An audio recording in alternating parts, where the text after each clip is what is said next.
चलिए आज हम पढ़ेंगे भारत के 51वें चीफ जस्टिस बने हैं जस्टिस संजीव खन्ना। इनके बारे में जानेंगे और साथ ही सर्वोच्च न्यायालय की पूरी जानकारी लेंगे। वीडियो को मिस मत करना। इस वीडियो से 1 नंबर आपका कंफर्म है, बिल्कुल आना है। वीडियो को पूरा वॉच करना। और हाँ, यदि आपको वीडियो का PDF चाहिए तो आप हमारे टेलीग्राम चैनल और व्हाट्सएप चैनल को ज्वाइन कर सकते हैं, जिसका लिंक आपको वीडियो डिस्क्रिप्शन में मिल जाएगा। वहाँ से आप 1 क्लिक में PDF डाउनलोड कर सकते हैं। चलिए स्टार्ट करते हैं। क्वेश्चन है, हाल ही में भारत के 51वें चीफ जस्टिस कौन बने हैं? तो उसका आंसर है जस्टिस संजीव खन्ना। ये हैं जस्टिस संजीव खन्ना। ये हाल ही में भारत के 51वें चीफ जस्टिस बने हैं।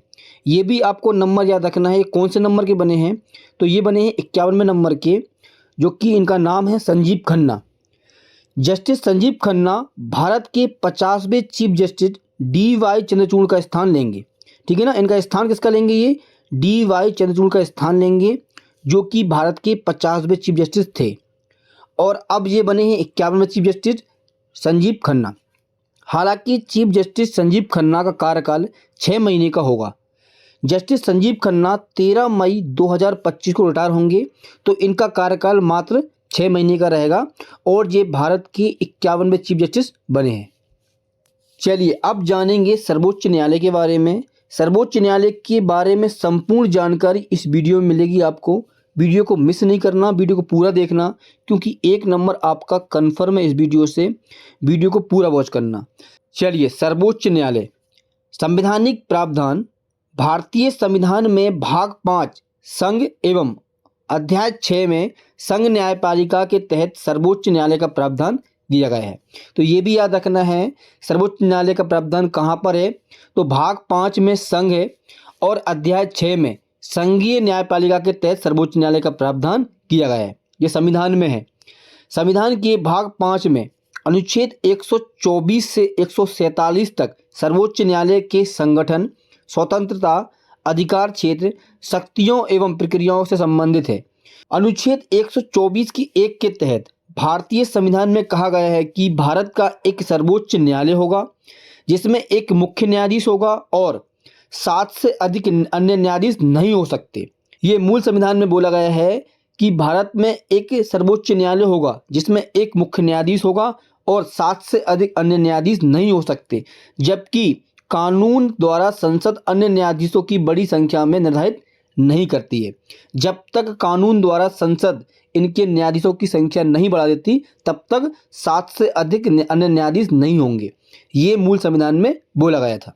लेकिन बाद में काम के बढ़ते दबाव को देखते हुए भारतीय संसद द्वारा न्यायाधीशों की मूल संख्या को 8 से बढ़ाकर 1956 में 11 कर दी गई थी। ठीक है ना, मूल संविधान में बोला गया था कि एक मुख्य न्यायाधीश होगा और अन्य न्यायाधीश 7 से अधिक नहीं होंगे। लेकिन बाद में काम के बढ़ते दबाव के कारण भारतीय संसद द्वारा न्यायाधीशों की मूल संख्या को 8 से बढ़ाकर 1956 में 11 कर दी गई थी। 1960 में 14 कर दी, 1978 में 18 कर दी, 1986 में 26 कर दी और 2008-9 में 31 कर दी। ये समय समय पर इनकी संख्याएं बढ़ती गईं। 1956 में 11, 1960 में 14, 1978 में 18, 1986 में 26 और 2008-9 में 31 कर दी और 2019 में 34 कर दी गई। ठीक है ना, न्यायाधीशों की संख्या में वृद्धि करके कितनी कर दी? 34 कर दी, जिसमें एक मुख्य न्यायाधीश होगा और 33 अन्य न्यायाधीश होंगे। ठीक है ना, 34 जो है वो कुल न्यायाधीशों की संख्या है, जिसमें एक मुख्य न्यायाधीश जो कि वर्तमान में अभी 51 बने हैं जस्टिस संजीव खन्ना, और 33 अन्य न्यायाधीश होंगे। ये 2019 में ये बढ़ाकर 34 कर दी गई थी। भारत का सर्वोच्च न्यायालय सबसे वरिष्ठ संवैधानिक न्यायालय है, मतलब सबसे वरिष्ठ, सबसे बड़ा है। इसके पास न्यायिक पुनरावलोकन की शक्ति है। भारतीय सर्वोच्च न्यायालय के पास में न्यायिक पुनरावलोकन की शक्ति है, जो अमेरिका के संविधान से ली गई है। ये बहुत ही ज़्यादा इम्पोर्टेंट क्वेश्चन है। क्वेश्चन बनता है कि भारतीय संविधान में न्यायिक पुनरावलोकन की शक्ति जो है वो किस देश से ली गई है? तो वो ली गई है अमेरिका के संविधान से ली गई है। भारत की न्यायिक व्यवस्था एकहरी और एकीकृत है। ये भी क्वेश्चन बनता है कि भारत की न्यायिक जो व्यवस्था है वो कैसी है? तो वो कैसी है? एकहरी और एकीकृत है। ठीक है ना, जिसके सर्वोच्च शिखर पर भारत का सर्वोच्च न्यायालय है। सर्वोच्च न्यायालय दिल्ली में स्थित है। एक बार और सुनेंगे। भारत का सर्वोच्च न्यायालय सबसे वरिष्ठ संवैधानिक न्यायालय है। इसके पास न्यायिक पुनरावलोकन की शक्ति है जो कि अमेरिका के संविधान से ली गई है। भारत की न्यायिक व्यवस्था एकहरी और एकीकृत है, जिसके सर्वोच्च शिखर पर भारत का सर्वोच्च न्यायालय है और सर्वोच्च न्यायालय दिल्ली में स्थित है। सर्वोच्च न्यायालय का गठन 1 अक्टूबर 1937 को हुआ था और भारत के संघीय न्यायालय के रूप में हुआ था। जिस समय भारत में अंग्रेजों का शासन था, उस समय 1 अक्टूबर 1937 को भारत के संघीय न्यायालय के रूप में इसका गठन हुआ था। लेकिन भारत के आज़ाद होने के बाद भारत का संविधान लागू हुआ 26 जनवरी 1950 को और 28 जनवरी 1950 को भारत के सर्वोच्च न्यायालय के रूप में गठन किया गया।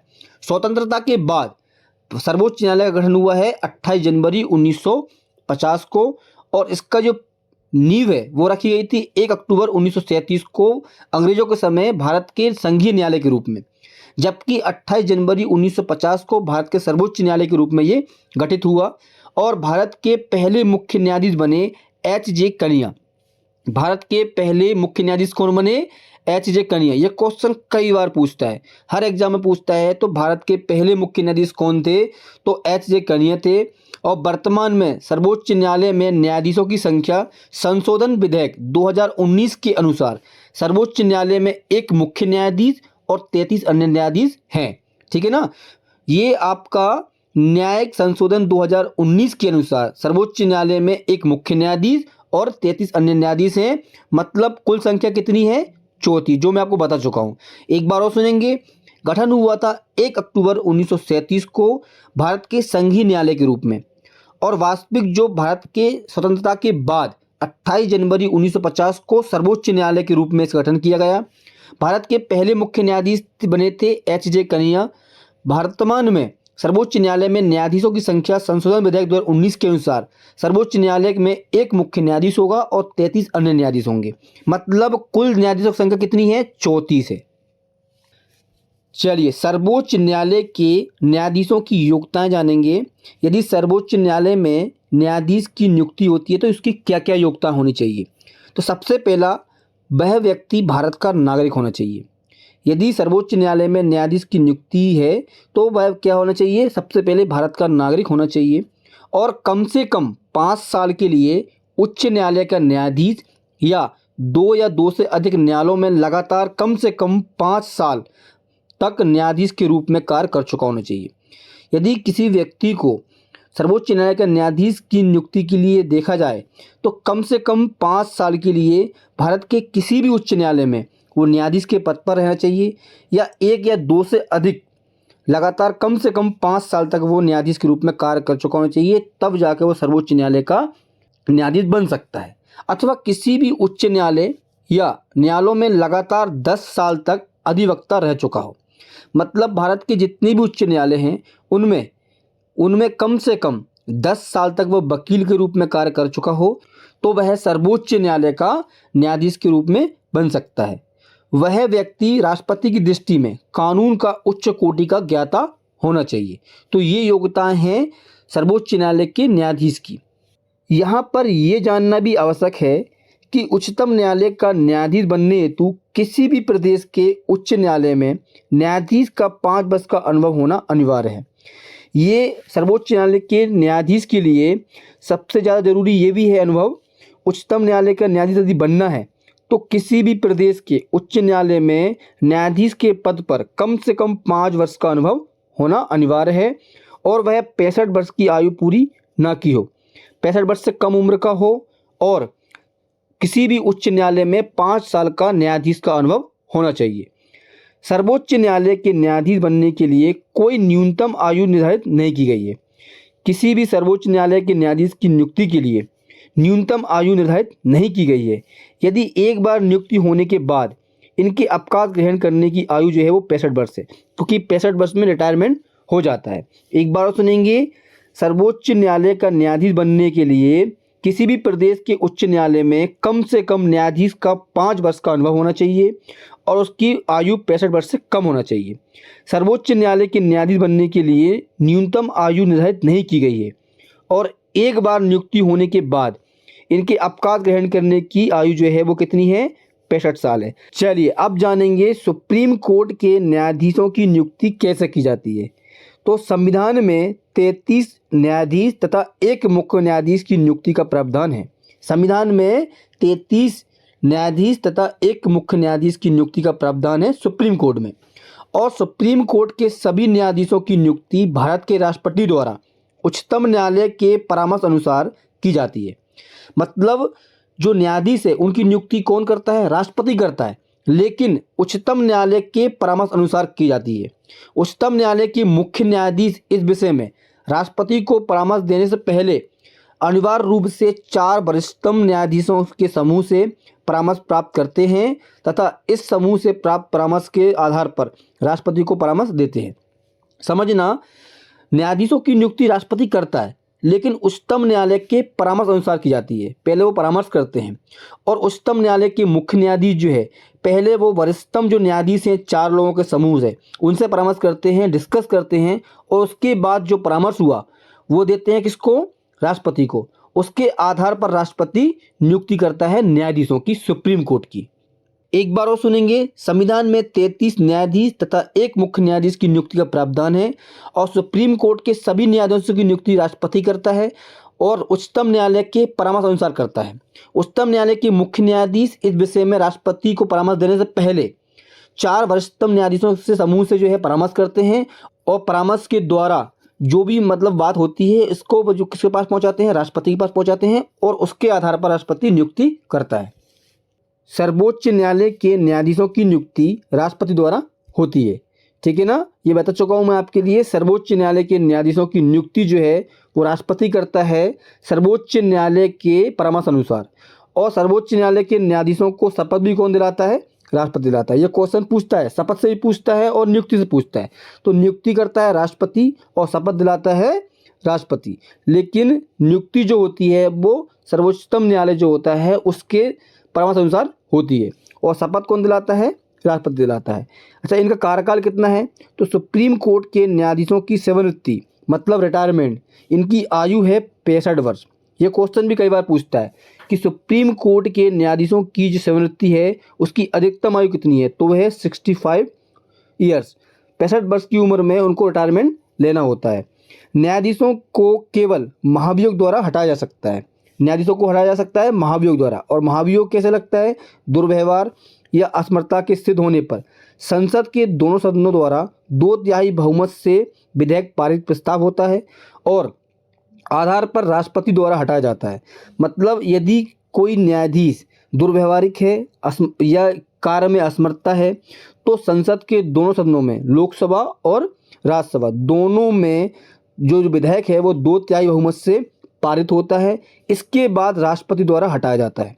ध्यान रहे, विधेयक जो है वो 2/3 बहुमत से संसद पहले क्या है? पारित करती है, इसके बाद राष्ट्रपति द्वारा हटाया जाता है। तो राष्ट्रपति ही नियुक्ति करता है और हटाता भी कौन है? राष्ट्रपति। लेकिन महाभियोग के द्वारा महाभियोग यदि सिद्ध हो जाता है और लोकसभा और राज्यसभा मतलब संसद विधेयक को 2/3 बहुमत से पारित कर देती है तो राष्ट्रपति हटाता है।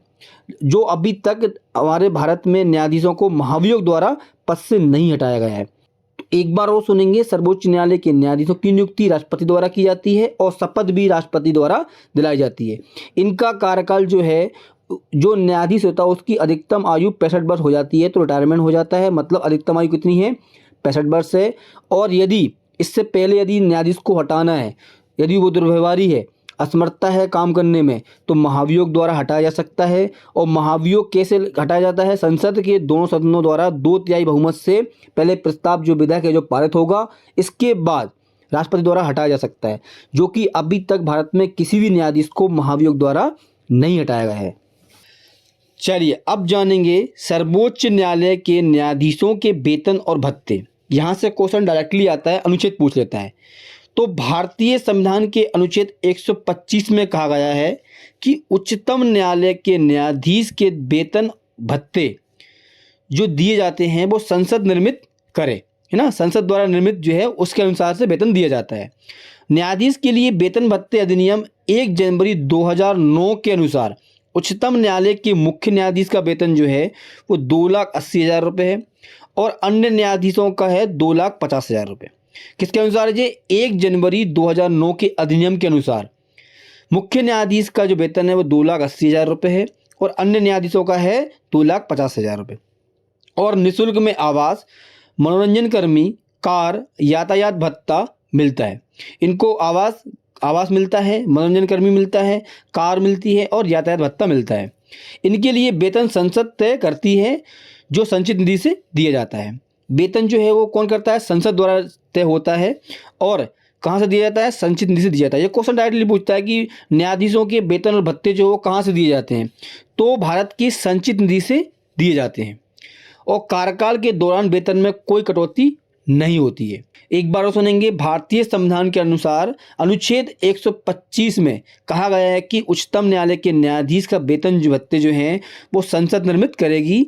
और न्यायाधीश के लिए वेतन भत्ते अधिनियम 1 जनवरी 2009 के अनुसार उच्चतम न्यायालय के मुख्य न्यायाधीश का वेतन है 2,80,000 रुपये और अन्य न्यायाधीश का वेतन है 2,50,000 रुपये।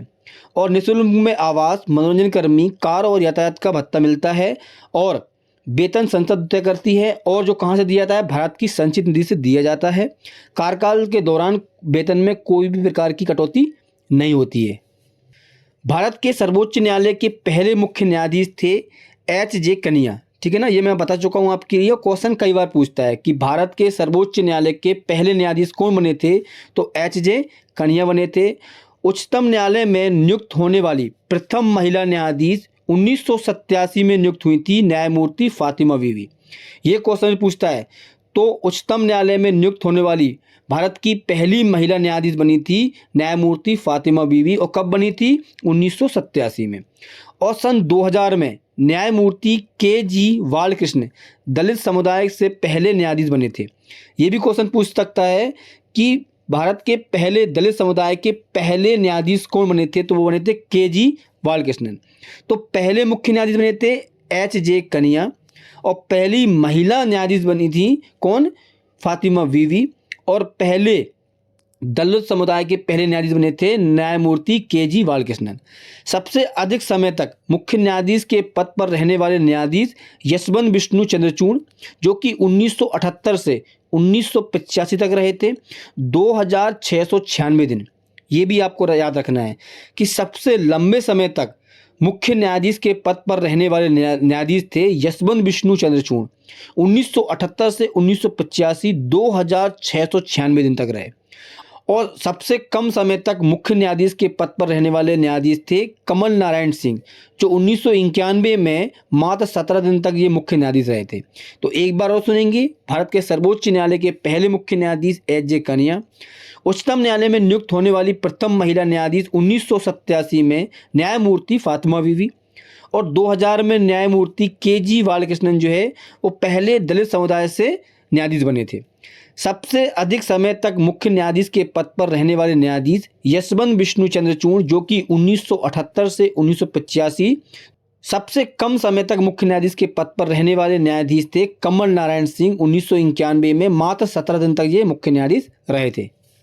सर्वोच्च न्यायालय का मुख्य न्यायाधीश राष्ट्रपति की अनुमति लेकर दिल्ली के अलावा अन्य किसी भी स्थान पर सर्वोच्च न्यायालय की बैठक बुला सकता है। ये अधिकार है सर्वोच्च न्यायालय के मुख्य न्यायाधीश को कि राष्ट्रपति की अनुमति लेकर वह दिल्ली के अलावा कहीं पर भी किसी भी स्थान पर सर्वोच्च न्यायालय की बैठक बुला सकता है।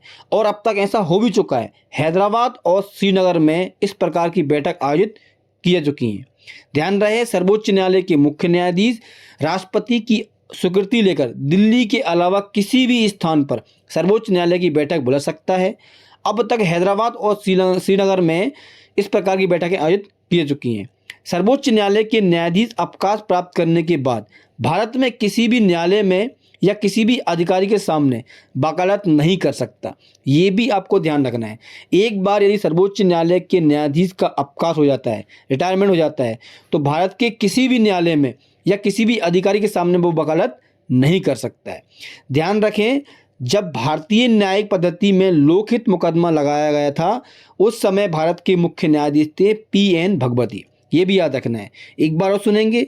सर्वोच्च न्यायालय का मुख्य न्यायाधीश राष्ट्रपति की अनुमति से दिल्ली के अलावा अन्य किसी भी स्थान पर सर्वोच्च न्यायालय की बैठक बुला सकता है।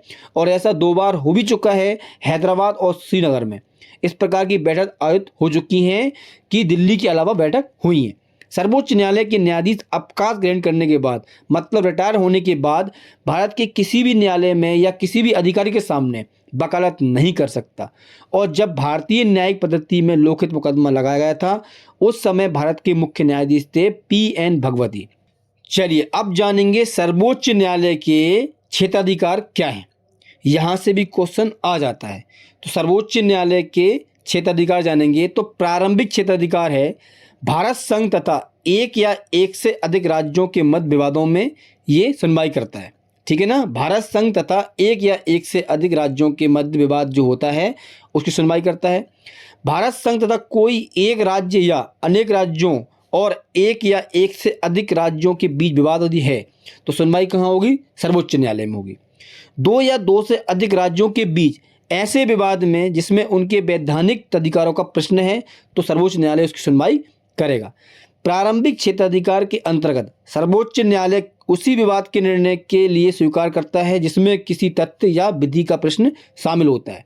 सर्वोच्च न्यायालय के पास यदि कोई भी व्यक्ति जाता है या किसी भी राज्य का विवाद जाता है तभी वो स्वीकार करेगा जब उसमें कोई तथ्य हो या कोई विधि का प्रश्न हो तो स्वीकार करेगा। इसका मतलब ये है कि प्रारंभिक क्षेत्राधिकार में जो राज्यों के जो मुकदमे हैं या राज्यों के जो विवाद हैं वो कहाँ की अपील होती है? कहाँ होती है? सर्वोच्च न्यायालय में होती है। दो या दो से अधिक राज्यों के बीच विवाद है, 3 राज्यों के बीच विवाद है, 4 राज्यों के बीच विवाद है, तो इन राज्यों का जो निर्णय है, सुनवाई है, अपील है, वो कहाँ होगी? सर्वोच्च न्यायालय में। विवादों का निपटारा, राज्यों के बीच विवादों का निपटारा कौन करेगा? सर्वोच्च न्यायालय करेगा, जो कि सर्वोपरि है और मान्य है। दूसरा है अपीलीय क्षेत्राधिकार। देश का सबसे बड़ा अपीलीय न्यायालय सर्वोच्च न्यायालय है। जिस प्रकार से बैंकों का बैंक कौन है? RBI बैंक है। उसी प्रकार जितने भी न्यायालय हैं, चाहे वो उच्च न्यायालय हो या जिला न्यायालय हो, उन सबका सबसे बड़ा जो अपीलीय न्यायालय है वो कौन सा है? सर्वोच्च न्यायालय। सर्वोच्च न्यायालय का निर्णय सर्वोपरि है, उसको सबको मानना होता है। तो इसे भारत के सभी उच्च न्यायालयों के निर्णय के विरुद्ध अपील सुनने का अधिकार है। यदि किसी राज्य के उच्च न्यायालय में कोई भी निर्णय जो है उससे संतुष्ट नहीं है तो वो कहाँ पर अपील कर सकता है? वो कर सकता है सुप्रीम कोर्ट में, सर्वोच्च न्यायालय में अपील कर सकता है। तो राज्यों के जो उच्च न्यायालय हैं उनके निर्णयों के विरुद्ध जो अपील है वो कहाँ हो सकती है? सर्वोच्च न्यायालय में हो सकती है। इसके अंतर्गत 3 प्रकार के प्रकरण होते हैं, संवैधानिक, दीवानी और फौजदारी, है ना। इनमें से जो भी हैं वो कहाँ पर अपील हो सकती है? सर्वोच्च न्यायालय में अपील हो सकती है। तो एक बात सुनेंगे, देश का सबसे बड़ा अपीलीय न्यायालय सर्वोच्च न्यायालय है, जो कि जो राज्य के सभी जो जितने भी राज्य हैं उनके उच्च न्यायालय जो होते हैं उनके निर्णय के विरुद्ध अपील कहाँ हो सकती है? सर्वोच्च न्यायालय में हो सकती है। इसके अंतर्गत 3 प्रकार के प्रकरण हैं, संवैधानिक, दीवानी और फौजदारी। तीसरा है परामर्शदात्री क्षेत्राधिकार। राष्ट्रपति को यह अधिकार है कि वह सार्वजनिक महत्व के विवादों पर सर्वोच्च न्यायालय का परामर्श मांग सकता है। अनुच्छेद 143 के अनुसार, अनुच्छेद 143 के अनुसार राष्ट्रपति को यह अधिकार है कि कोई भी सार्वजनिक महत्व के विवादों पर सर्वोच्च न्यायालय का परामर्श मांग सकता है और न्यायालय के परामर्श को स्वीकार करना या अस्वीकार करना यह राष्ट्रपति की विवेक पर निर्भर करता है। मतलब राष्ट्रपति 143 अनुच्छेद के अनुसार राष्ट्रपति को ये अधिकार है कि सार्वजनिक महत्व के विवादों पर सर्वोच्च न्यायालय का परामर्श मांग सकता है और न्यायालय द्वारा परामर्श जो दिया जाता है वो राष्ट्रपति के स्वभाव पर या विवेक पर निर्भर करता है कि वो स्वीकार करता है या नहीं करता है। चौथा है पुनः विचार संबंधित क्षेत्राधिकार। संविधान के अनुच्छेद 137 के अनुसार सर्वोच्च न्यायालय को अधिकार प्राप्त है, वह स्वयं द्वारा दिए गए आदेश या निर्णय पर पुनर्विचार कर सकता है और उचित समझने पर वह निर्णय को बदल भी सकता है। तो ये चौथा क्षेत्राधिकार है सर्वोच्च न्यायालय का। और अनुच्छेद 137 अनुसार, अनुच्छेद भी याद रखना है आपको, अनुच्छेद 137 के अनुसार सर्वोच्च न्यायालय को अधिकार है कि वो स्वयं द्वारा दिए गए आदेश या निर्णय को पुनः विचार कर सकता है और उचित लगने पर वह अपने फैसले को बदल भी सकता है। यह अधिकार किसको है? सर्वोच्च न्यायालय को यह अधिकार है। 5वां है अभिलेख न्यायालय। संविधान का अनुच्छेद 129 सर्वोच्च न्यायालय को अभिलेख न्यायालय का स्थान प्रदान करता है। ये आपको अनुच्छेद भी याद रखना है, जितने भी अनुच्छेद मैं बता रहा हूँ आपको सब इम्पोर्टेंट हैं। संविधान के अनुच्छेद 129 में सर्वोच्च न्यायालय को अभिलेख न्यायालय का स्थान प्रदान किया गया है संविधान द्वारा। इसका मतलब यह होता है सर्वोच्च न्यायालय का निर्णय सब जगह पर साक्षी के रूप में स्वीकार किए जाएंगे। सर्वोच्च न्यायालय जो भी निर्णय लेगा, जो भी फैसला लेगा, उसको सभी भारतवासियों को, सभी न्यायालयों को सभी जगह पर स्वीकार करना होगा, क्योंकि ये निर्णय लास्ट होता है और इसकी प्रामाणिकता जो है वो विषय के बारे में कोई प्रश्न नहीं करेगा कि ये गलत है या सही है। जो फैसला सर्वोच्च न्यायालय ने दिया गया है वो उसके ऊपर कोई भी प्रामाणिकता नहीं मांगा, कोई प्रश्न नहीं करेगा। जो बोला गया है सर्वोच्च न्यायालय द्वारा वो मान्य होगा पूरे भारत में। तो ये है अभिलेख न्यायालय, जो कि संविधान के अनुच्छेद 129 में बताया गया है कि सर्वोच्च न्यायालय जो है वो भारत का अभिलेख न्यायालय है। ये अभिलेख न्यायालय का स्थान प्रदान किया गया है। इसका मतलब कि सर्वोच्च न्यायालय द्वारा दिया गया निर्णय वो सभी जगह मान्य होगा और उस पर कोई भी प्रामाणिकता जो है प्रश्न नहीं पूछेगा। छठवां है मौलिक अधिकारों का रक्षक। भारत का सर्वोच्च न्यायालय नागरिकों के मौलिक अधिकारों का रक्षक है और अनुच्छेद 32 सर्वोच्च न्यायालय के विशेष रूप से उत्तरदायी ठहराता है और मौलिक अधिकारों को एक लागू करने के लिए आवश्यक कार्रवाई करे। सर्वोच्च न्यायालय मौलिक अधिकार की रक्षा के लिए है, जिसको कि बंदी प्रत्यक्षीकरण, परमादेश, प्रतिषेध अधिकरण, पुच्छलेख और उत्प्रेरण के लेख को जारी कर सकता है। तो चलिए दोस्तों, आज की वीडियो होती है यहीं पर समाप्त। यदि आपने वीडियो पूरी देखी है, आप एक बार नहीं 2 बार देखें, पूरी वीडियो को समझें, क्योंकि वीडियो में दिए गए सभी डाटा जो है वो इम्पोर्टेंट है, आपका 1 नंबर पक्का करता है डेफिनेटली। तो वीडियो को एक बार नहीं 2 बार देखें, लेकिन पूरा जानकारी रखें। क्वेश्चन यहाँ से आता है और आएगा, ठीक है ना। तो मिलते हैं नेक्स्ट वीडियो में। जय हिंद।